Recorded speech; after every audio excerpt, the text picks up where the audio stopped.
1일 1본초를 하시는 게 어떤지. 참고 문헌은 알아서 하시면 좋을 것 같습니다. 동의보감도 괜찮고, 반화편, 약성가도 괜찮고, 아니면 본초와 교과서는 굉장히 추천사항이고요. 그 다음에 뭐, 기타 등등, 뭐, 약증을 하실 분들은 약증으로 하셔도 괜찮고, 뭐 본초비어라든지 예전에 보셨던 그런 본초 전문 책이 있다면, 그걸 참고하셔도 좋을 것 같고. 그래서 1일 1본초를 하시다 보면 도움이 많이 될 것 같습니다. 많은 지식이 필요하지 않아요, 사실. 그 약의 한열 조순만 알고 있으면 가감할 때 상당히 도움이 되고, 뭐 저 같은 경우는 예전에 본초 공부할 때 그 어떤 식으로 했냐면 오행열 조합 중에 뭐지라는 연결을 하자면 뭘까라는 그 주제로 본초를 공부를 했었어요. 처음에 이제 그냥 됐다 무식하게 그냥 다 외웠었는데 이게 이미지가 안 잡혀서 뭐 예를 들어서 백지다 이러면 이 백지는 오행열 조합이나 침처방으로 하면 뭐에 해당이 되나. 그래서 뭐 예를 들어서 백지는 여태와 비슷하다. 왜냐하면 여태가 외감에 대한 발산작용도 있고 위장 스불에 대한 배출작용도 있고 배방작용도 있고 하니까 백지가 여태랑 거의 유사하구나. 그리고 이제 한율조습으로 볼 때는 약간 뭐 건조한 약이고 약간 따뜻한 약이구나 이런 정도. 그런 거에 좀 입각해서 하시면 도움이 될 것 같으니까 앞으로 이제 그 육부소통하면서는 제일 강조드릴 부분이 그 한약 처방 기본방의 한율조습을 평가하자가 주요할 거예요. 뭐 예를 들어서 오적산이다 이러면 오적산의 한율조습은 뭐냐? 뭐 보주익기탕이다 이러면 보주익기탕의 한율조습은 뭐냐? 자한강의탕이다 그러면 자한강의탕의 한율조습이 뭐냐? 이게 되게 중요하거든요. 왜냐하면 이제 그 약처방의 한율조습의 반대가 그 사람의 병일 거 아닙니까? 그래서 그 약처방의 한율조습도 중요하고 작용하는 장부도 되게 중요하고요. 어떤 식의 구성을 가지고 있는가 이게 중요하니까 이 본초 하루에 한 개씩과 추가해서 이제 하자면 하루에 기본방 하나를 하면 너무 많을 것 같아서 일주일에 한 개씩 일주일에 한 개씩 기본방을 하면 뭐 예를 들어서 내가 오적산을 오늘 선택을 했다 이러면 오적산이 약이 17개가 들어가지 않습니까? 그럼 이제 17일 동안에는 오적산에 있는 그 본초만 쭉 해도 되겠죠. 그죠? 첫날에는 창출, 다음 날에는 진피, 다음 날에는 마화, 다음 날에는 건강, 다음 날에는 후박 이런 식으로.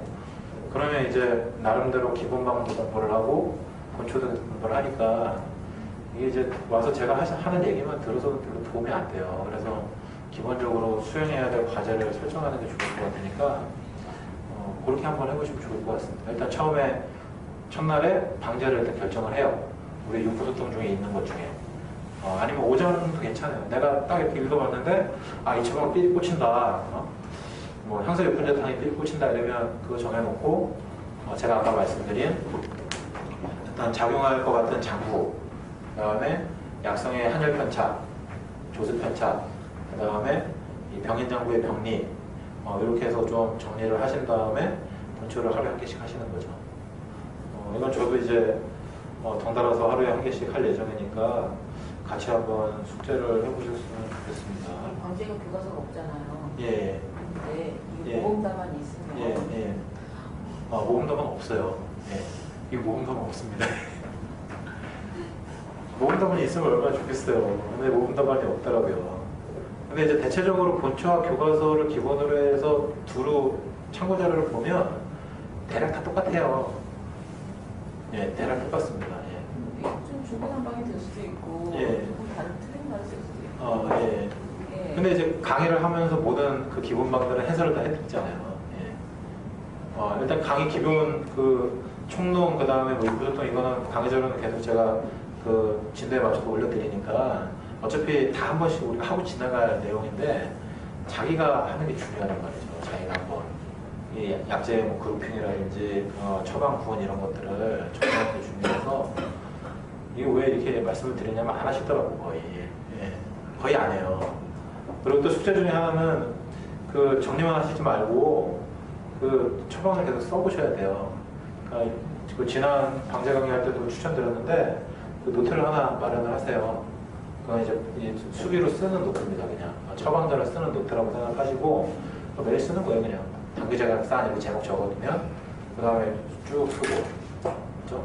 그다음에 뭐 오적산 쓰면 오적산 쭉 17개 쓰고, 뭐 분신 자세에 맞춰서 이렇게 쓸 수 있고, 쓴 다음에 내가 나름대로 그룹핑해서 이거는 담음을 없애고 리 양어를 해결하기 위한 그룹, 반화 공간 이렇게 쓰고, 그 다음에 계지 생각 마음 이렇게 쓴 다음에 외감을 해결하면서 표 양어를 해결하기 위한 조합, 이런 식으로 계속 쓰면서 정리를 하셔야지만 나중에 처방전을 쓸 수가 있단 말이죠. 처방전 쓰는 게 쉽지 않아요, 처음에. 그래서 그 쓰는 연습을 반드시 하셔야 되니까 노트를 하나 마련하셔서 수기로 계속 쓰셔야 됩니다. 이거는 또 워드로 치는 거랑 좀 많이 달라요. 왜냐면 이제 우리가 환자를 본다고 생각을 하고 신처방하고 나중에 처방이 나오면 결국은 수기로 써야 되잖아요. 근데 이제 보통 후세방 위주로 쓰신 분들은 그냥 보존 기탕 이렇게 하고 입력해 놓으면 나오는 대로 간호사들이 쌌을 수도 있고, 보통 그런 식이잖아요. 그러니까 이제 사실 모르고 쓴 거란 얘기죠. 그 약 처방의 이미지랑 실제로 이 쭉 처방을 써보시면 내용이 너무 다른 경우가 많아서 반드시 써보셔야 돼요. 쓰셔야 됩니다. 근데 아마 제가 얘기가 안 쓰더라고요. 쓰셔야 돼요. 그거 쓰시면 될 것 같고, 그밖에 어떤 거 잘하면 좋을까요? 시작해서 전기천연탕, 보생탕 쭉 나오면 계속 내가 쓸 수 있는지. 사실 나중에는 다 잊어버려도 괜찮은데, 다 잊어버리는 건 나중에 이제 어지간히 알아서 내가 마음대로 쓸 수 있을 때 다 잊어버리시면 되고, 당분간은 계속 쓰셔야 돼요. 이 총론은 총동지법 총론이랑 거의 비슷한데요. 이게 이제 비슷한 부분과 차이점을 아시는 게 이 총론의 핵심이 될 것 같습니다. 일단은 정의를 보시면 제가 침할 때 계속 강조드렸던 것처럼 이제 진단을 따로 할 필요가 없다는 게 핵심인 것 같아요. 이제 환자가 오면 그 환자의 중증을 해결하기 위해서 우리가 여러 가지 진료의 과정을 거치게 되고, 그 과정 중에서 이제 병인 정보와 병에 대한 결정을 하게 되고, 그걸 해결하기 위해서 이제 침 처방을 하게 되는데, 그와 마찬가지로 한약 처방도 병인 정보의 병리를 해결하기 위한 방법을 쓴다는 점에서는 종류의 방법이라는 말씀을 드리는 거고요. 이제 다만 차이점이라고 할 수 있는 거는 침 같은 경우는 예를 들어서 간병이다 이랬을 때 우리가 육부에 목진이 있더라도 그거를 크게 고려하지 않고 바로 그냥 간암을 보충하는 목천응곡이라든지 아니면 이런 것들을 썼었는데, 이 한약 처방을 할 때는 바로 간암 보충하는 약을 썼을 때 문제가 생기는 경우가 많이 있기 때문에 그런 부분에 대한 고려를 계속 하셔야 돼요. 그래서 이 방제를 할 때 처음에 육부소통을 먼저 하는 이유가 그 전중부터 시작해서 심화부, 그 다음에 중안 부위, 척추, 그 다음에 하복부, 이런 부분에 이제 입에서부터 전원 부음으로 이어져 있는 관이 막혀있냐 열려있냐부터 확인을 하는 게 1차 우선순위가 되거든요. 그리고 이제 그게 이제 해결이 되고 나면 오정에 대한 고려를 하는 순으로 진행이 되니까 이제 그 부분이 앞으로 복진을 볼 때 아니면 환자의 상황을 볼 때 달리 보셔야 되는 부분이라 그 개념을 장착을 하셔야 됩니다. 그래서 침강할 때도 제가 육부복진과 오정복진을 계속 따로 보는 눈을 키워야 된다고 말씀드렸던 게 그와 일맥상통하는 부분이니까 앞으로 이제 계속 하면서 풀어나가도록 하겠습니다. 그 다음에 특징과 장점은 뭐 내나 똑같은 얘기죠. 우리가 알고 있는 기본적인 생리병리에 근거한다. 아마 총론 읽어보시면서 이거 너무 공식적이지 않나라는 생각을 하셨을 수 있는데 되게 공식적이에요. 근데 공식적인 게 의외로 잘 되기 때문에 그래서 이 한의학의 기본 지식이 좋은 게 아니냐 그런 생각하고 있고요. 복진법을 진단으로 사용하는데 이 복진법이 사실 어렵습니다. 이 복진을 해석하는 방법을 앞으로 하나씩 해결해 나갈 텐데 일단은 육부소통 과정 중에서는 육부소통에 계속 집중을 하시고요. 제가 퀴즈를 낼 때는 이제 오장에 대한 아마 퀴즈를 낼 가능성이 많은데 그때 한번 이 육부소통을 감안을 해서 오장의 병리를 해결하는 방법들을 보시면서 복진법을 차차 확장을 해나가셔야 될 것 같고, 이거는 금방 되지는 않습니다. 시간이 계속 걸리고 저도 모르는 부분이 아직 많아서 같이 노력을 하셔야 되는 부분입니다. 넘어갈게요.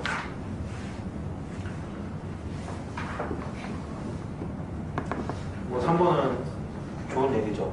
이 침치료, 한약치료를 같은 원리로 사용하는 거. 이제 이게 임상한의사의 로망이라고 볼 수 있는데 아직까지는 충분히 가능하다는 생각이 듭니다. 제가 예전에 처음 생각에는 이게 침 치료로 잘 치료가 되는데 만약에 내가 침을 안 넣고 한약만 가지고 치료한다면 과연 될까? 이런 의문이 굉장히 많았는데 지금은 침 안 맞아도 한 달에 한 번씩 와서 진찰하고 약 지으면 침 안 맞아도 치료할 수 있다 이런 생각이 많이 들거든요. 가능할 것 같습니다. 아마 이거는 이제 같이 앞으로 확인해 보시는 걸로 하고요. 네 번째, 통치방을 배제한다. 이게 제일 중요한 내용인 것 같습니다. 지금 그러니까 제가 약을 처음에 공부하면서 힘들었던 부분이 이거였던 것 같아요. 통치방, 대략 이병증에 이 처방이 잘 듣는다. 이게 이제 많이 선호하잖아요. 그래서 사실 어떤 환자가 어떤 병증을 가지고 오면 여기저기 좋다는 처방집을 이렇게 막 참고하잖아요. 경희대 처방집, 원대 처방집, 청간호나 이것저것 막 이렇게 찾아봐서 이거다 싶은 거를 선택을 하게 되는데 이게 너무 싫더라고요. 그래서 저는 이제 처음에 개업할 때 목표를 이거 통치방은 절대 쓰지 말자. 죽이 되든 밥이 되든 내가 처방을 어떻게든 병리에 맞게 작성을 해서 주자가 목표였는데 처음에는 너무 힘들었어요, 사실. 왜냐면 처음에 침 처방을 한 다음에 바로바로 약이 나오면 참 좋은데 이게 실력이 부족하다 보니까 맨날 집에 가서 숙제를 해야 되는 상황이 오니까 또 이제 문재인의 기술도 좀 떨어지지 않습니까? 처음에는 이제 약을 복기를 했는데 모르겠어. 모르겠으면 미치겠는 거예요. 또 전화해서 또 물어볼 수도 없고 그래서 힘든 부분들이 있는데 이제 이 숙제하는 작업을 제가 한 3년 정도 해보니까 그다음부터 집에 숙제 가져갈 일이 없어졌어요. 그 다음부터는 이제 한의원에서 다 해결하고 갈 수 있는 상황이 되더라고요. 그래서 당분간 숙제를 좀 하게 되시더라도 그 숙제 과정이 굉장히 도움이 많이 되실 거라고 생각이 되니까 이제 그 방제를 이제 쭉 다 수강을 하신 다음에 왜 안 되냐라고 저한테 자꾸 너무 불평하시면 안 되고 원래 안 돼요. 근데 이제 상당히 정답에 가까운 답을 이제 접근할 수 있는 기초가 되는 거니까 시간이 조금 걸리긴 하겠지만 저는 맨 땅에 있으니까 3년 정도 걸렸을 거고 원장님들은 연차가 좀 이제 되시고 약을 써보신 분들은 훨씬 더 시간이 적게 걸릴 테니까 하여튼 통치방 던지지 말자 이거를 좀 원칙으로 삼아 주셨으면 좋겠고 혹시 이제 자기의 주특기 통치방이 있다면 그 통치방을 분석하시는 공부를 하시면 좋을 것 같아요. 아까 말씀드렸던 것처럼 이 잘 듣는 처방을 버릴 필요가 전혀 없어요. 잘 듣는 처방은 분명히 다 이유가 있기 때문에 내가 잘 쓰는 이 처방의 한열 조습과 병행정보와 이 병리만 딱 이렇게 파악을 하시면 아마 그다음부터는 가감을 잘 하시게 되면서 제2의 2호적이 되실 수도 있어요. 그 처방을 많이 써보면 고수가 되는 거니까 비슷한 환자분이 오고 그 2호적이라든지 최호적인가요? 최호적이라든지 허영미라든지 이런 분들이 아마 지역적인 특징과 비슷한 병행장부의 병리를 가져오는 사람들이 많은데 약간씩의 차이만 있다 보니까 그 약을 이제 가감하면서 아마 그런 식으로 많이 쓰셨을 것 같은데 충분히 가능하니까 일단 기본 원칙은 이렇게 정하셨으면 좋겠습니다. 저는 10년 동안 그렇게 했더니 경과가 상당히 좋은 것 같아요, 지금. 그 다음에 5번째. 아까 황 원장님이 한 얘기와 비슷한데요. 이게 이제 처방을 쓰시면서 본초를 넣다 보면 왠지 여러 가지 증상들이 떠오르면서 자꾸 추가를 하다 보면 이제 약이 약장탕이 돼요. 이제 점점 많아져요, 약의 가지수가. 그리고 이제 약의 가지수를 많이 쓰게 되면 장점은 약이 되게 순해지죠. 그리고 사이드가 거의 없어지고. 근데 이제 좀 더 약을 효과적으로 쓰려면 제가 볼 때는 이 약의 가지수가 적어야 된다고 생각을 하거든요. 특히 이제 동의보감 처방을 보면서 제가 많이 힘들었던 것 중에 하나가 처방이 너무 길어서 난 해석이 안 되는데 어떤 데 써야 된다고 하면 줄 수가 없더라고요. 도저히 모르겠는데 이걸 믿고 줘야 되나 말아야 되나 잘 모르겠는데 그래서 이제 우리 그 방제를 공부할 때 어떻게 보면 그 목표라든지 그 지향점은 이제 원장님들이 처방전을 딱 내시게 되면 그 다른 원장님이 그 처방을 봤을 때 이해가 돼야 돼요. 이 사람이 무슨 병증을 대략 호소할 텐데 병인장부의 병리가 뭐겠구나. 남들이 봤을 때도 이해가 되는 처방을 쓰셔야 된다는 얘기죠. 그리고 이제 여러 원장님들이 같이 처방을 내더라도 방위가 거의 틀리지 않는, 대략 군신이 다를 수는 없어요. 이게 병해장비 병내 결정이 되면 군신이 다르면 일단은 효과가 제대로 나기가 어렵고, 중간에 이제 육부소통을 하는 방법이라든지 아니면 좌사약이라든지 몇 가지 약물이 다를 수는 있겠지만 그게 이제 어느 정도 맞아 들어가야 되거든요. 그래서 제가 충동방제를 하는 그 목표 중에 하나는, 우리가 침 처방을 보면 병리가 이해가 되고 대략 어떤 병증이겠다 이게 되는 것처럼 이 방제를 딱 보면 어떤 사람이구나라는 게 떠오를 수 있도록 하는 훈련을 하시면 좋을 것 같습니다. 그래서 일단은 그 처방 개수는 10개 내외이면 제일 좋고요. 육부소통이 없으면 무조건 10개 내외로 구성을 할 수 있어요. 근데 이제 육부소통이 들어가면 아무래도 조금 늘어나니까 15개 내외, 암만 복잡해도 20개는 넘지 않는 걸로 그렇게 하셨으면 좋겠습니다.